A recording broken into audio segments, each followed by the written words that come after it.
यह कहानी नंदिनी की है, जो साहस, समर्पण और आत्मबलिदान का प्रतीक है।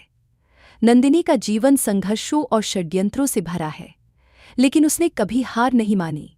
कहानी की शुरुआत उस दृश्य से होती है जब फूली, एक चालाक और धोखेबाज नौकरानी, इंस्पेक्टर को यह झूठी सूचना देती है कि नंदिनी अब जीवित नहीं है। उसे गिरफ्तार करने की योजना बनाई जाती है, लेकिन नंदिनी का भाई आकाश और देवर, जो उसके साथ खड़े हैं, सच का पर्दाफाश करने का संकल्प लेते हैं। नंदिनी के परिवार में हर कोई यह सोचता है कि नंदिनी को गलत तरीके से फंसाया गया है और फूली इस षड्यंत्र का मुख्य सूत्रधार है। नंदिनी का भाई आकाश, जो अपने कर्तव्यों के प्रति निष्ठावान है, इस षड्यंत्र को उजागर करने का प्रयास करता है। वह जानता है कि बुराई की आयु अधिक नहीं होती और उसका विश्वास है कि सत्य की जीत होगी। फूली और उसका साथी रामू नंदिनी को मारने की कई बार कोशिश करते हैं, लेकिन नंदिनी का साहस उसे हर बार इन खतरों से बचा लेता है।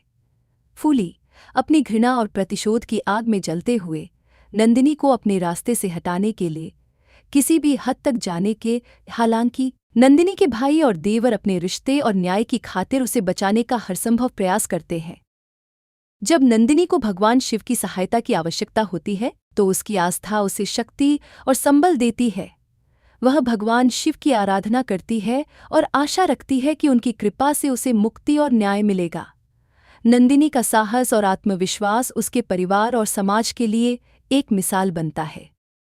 इस लड़ाई में भगवान शिव की भक्ति और श्रद्धा उसकी सबसे बड़ी शक्ति बन जाती है। उसकी भक्ति का फल उसे तब मिलता है जब भगवान शिव उसकी रक्षा करने के लिए चमत्कारिक रूप से उसके दुबसक पात देते हैं। यह घटना न केवल नंदिनी को बल्कि उसके भाई और परिवार को भी सिखाती है कि सच्चाई की रक्षा में ईश्वर का आशीर्वाद हमेशा साथ होता है। कहानी के अंत में आकाश अपनी बहन के संघर्ष और उसकी ताकत को देखकर भावुक हो उठता है। वह कहता है कि नंदिनी ने उसे सिखाया कि सच्चाई की राह पर चलते हुए किसी भी कठिनाई से डरने की जरूरत नहीं है।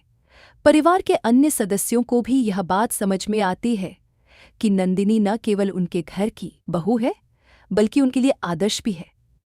नंदिनी, जो हर बार अपने दुश्मनों का सामना कर चुकी है, अंत में फूली और उसके साथी को अपने ही जाल में फंसाने में सफल होती है। वह न केवल अपने परिवार को बुराई से बचाती है, बल्कि अपने समाज में भी न्याय की एक नई मिसाल कायम करती है। अंत में भगवान शिव के प्रति उसकी भक्ति और विश्वास उसे न केवल जीत दिलाते हैं, बल्कि उसे और भी अधिक मजबूत बनाते हैं। इस कहानी का मुख्य संदेश यह है कि जब कोई व्यक्ति सत्य और धर्म के मार्ग पर चलता है, तो कोई भी शक्ति उसे हरा नहीं सकती। ईश्वर हमेशा उसके साथ होते हैं और सच्चे भक्तों की रक्षा करते हैं। नंदिनी का साहस, उसका धैर्य और उसका आस्था उसे इस लड़ाई में विजयी बनाते हैं और अंततः वह अपने परिवार को हर कठिनाई से बाहर निकालने में सफल होती है। यह कहानी हमें सिखाती है कि चाहे परिस्थितियां कितनी भी कठिन क्यों न हो, अगर हमारे भीतर आस्था और साहस है, तो हम किसी भी बुराई पर विजय पा सकते हैं।